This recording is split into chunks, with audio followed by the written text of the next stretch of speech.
Olá, você está no canal de leituras da Thelma.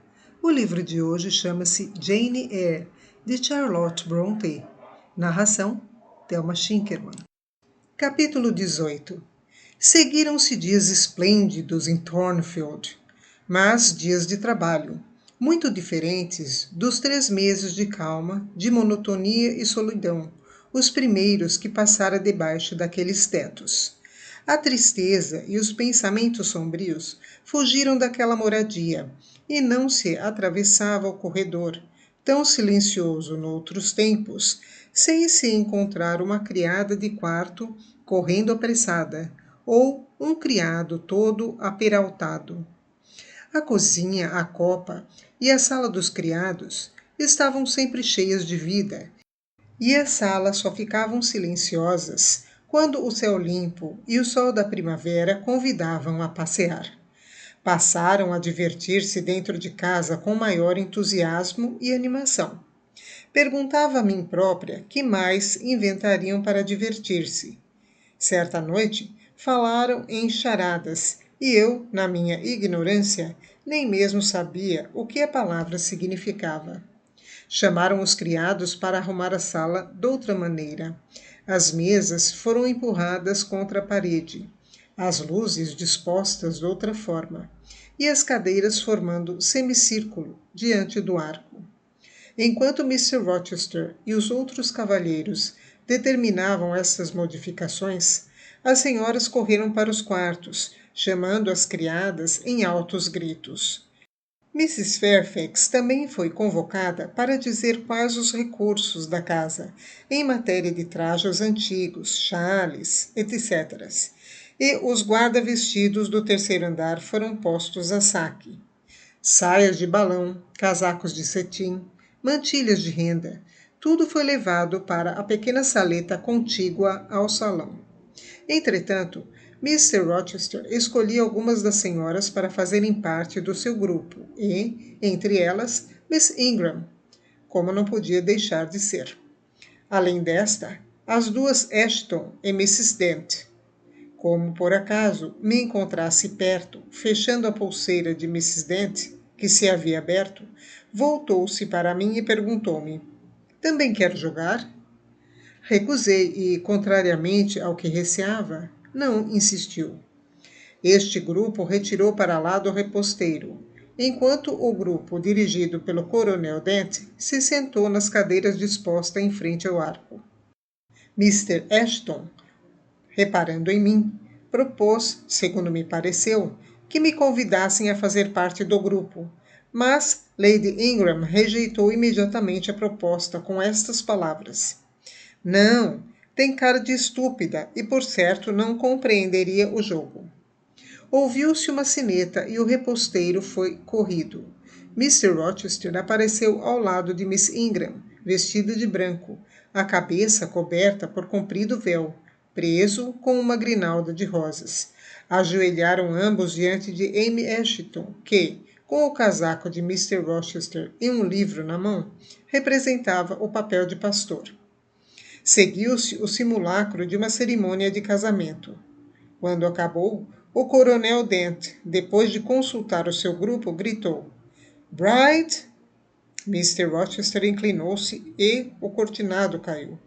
Decorrido algum tempo, seguiu-se uma cena mais complicada, a de Raquel e Eluzer, junto do poço, representando Miss Ingram e Mr. Rochester, os 2 principais papéis. Depois de voltar a consultar o seu grupo, o coronel Dent pediu o último quadro do conjunto, que não tardou a ser representado por Mr. Rochester, no papel de salteador, algemado e preso com correntes. Novas consultas do coronel e a charada foi adivinhada. Bridwell. Coube então a vez ao outro grupo de representar.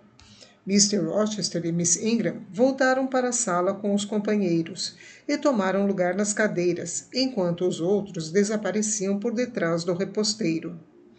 Deixei de me interessar pelos atores e passei a olhar para os espectadores. Miss Ingram, sentada ao lado do meu patrão, cumprimentava-o pela forma como tinha representado, principalmente o último quadro. Então prefere a todos o salteador de estrada? Prefiro o salteador de estrada inglês, que só trocaria pelo bandido italiano ou então pelo pirata levantino. Seja eu o que for, não se esqueça de que é minha mulher. Casamos há pouco diante de todos. Blanche corou e soltou uma gargalhada requebrada. Não me recordo qual a charada representada pelo grupo do Coronel Dent, mas recordo sim a atitude dos outros durante as consultas para adivinharem qual a decifração. Vejo ainda Mr. Rochester voltado para Miss Ingram, e ela tão inclinada para ele que os seus caracóis negros lhe roçavam pela face, os olhares trocados, e parece-me sentir ainda tudo quanto despertou em mim semelhante espetáculo. Apaixonara-me, pouco a pouco, por Mr. Rochester, e agora não conseguia deixar de gostar dele só porque não fazia caso de mim, porque podia passar dias na mesma sala sem que me dirigisse um olhar, por ver todas as atenções que dispensava a outra que, quando roçava por mim, arredava o vestido, como se eu não fosse digna sequer de lhe tocar, ou se seu olhar pousava, por acaso, na minha humilde pessoa, o desviava imediatamente como de um objeto insignificante que não lhe merecia a atenção. Não, não podia deixar de o amar, embora estivesse certa de que em breve casaria com ela.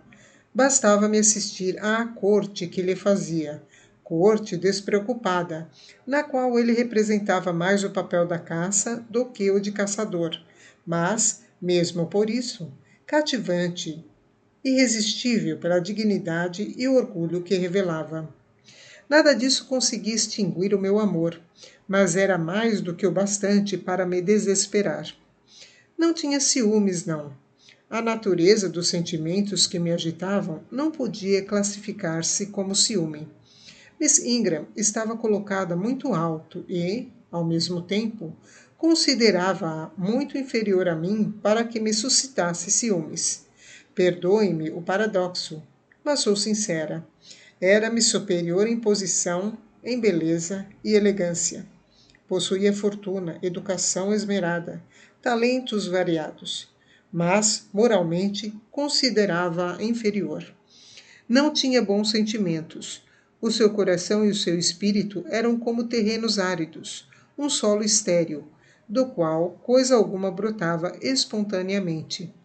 Não era boa e, embora representasse a comédia do sentimento, não sabia o que fosse a simpatia, a afabilidade, a compaixão e a sinceridade. Para a prova, bastava a antipatia sem motivo que manifestava pela própria Adela, a quem repelia com desprezo se a pequena se aproximava dela, e a quem tratava sempre com frieza e acrimônia. Outros olhos, além dos meus, notavam estas manifestações de caráter. Outro olhar penetrante a observava com insistência, o de Mr. Rochester. E esta insistência, evidente manifestação do conhecimento dos defeitos da sua futura mulher, esta ausência absoluta de paixão, em vez de me causarem prazer, atormentavam-me. Compreendia que ia casar com ela por questões de família ou conveniências políticas, porque a situação social da noiva lhe convinha. Mas tinha a certeza de que não a amava, nem ela dispunha de qualidades para conquistar o seu amor. Eis o ponto nevrálgico, o meu constante tormento. Ela não possuía qualidades para seduzir. Se Blanche Ingram o tivesse conquistado ao primeiro olhar, se o amor de Mr. Rochester fosse sincero, eu teria voltado costas e morrido para eles. Em sentido figurado, é claro. Se ela fosse dotada de nobres sentimentos e lhe correspondesse com sinceridade, eu teria lutado com todas as minhas forças contra o desespero do ciúme. Tê-la-ia admirado, reconhecido sinceramente a sua superioridade e o meu coração adormeceria tranquilo para o resto de minha vida.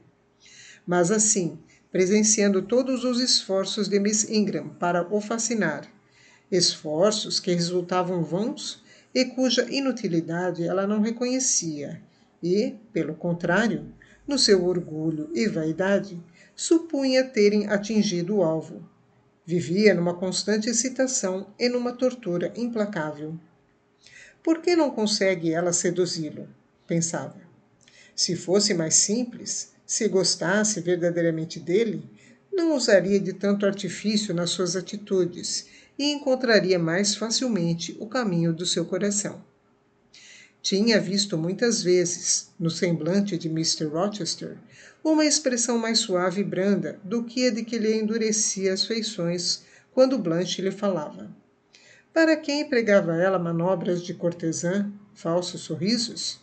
Se lhe falasse com simplicidade, o acolhesse sem pretensões, como o seu rosto másculo se iluminaria de ternura e de amor? Como conseguiriam eles entender-se quando casassem? Não, ela não estava à altura dessa tarefa. E, no entanto, eu sabia que Mr. Rochester podia ser o melhor dos maridos e a sua esposa a mais feliz das mulheres. Não o condenava por fazer um casamento de conveniência, mas surpreendia-me. Sempre o considerara como isento dessas considerações, imune a essas influências quando se tratasse de escolher esposa.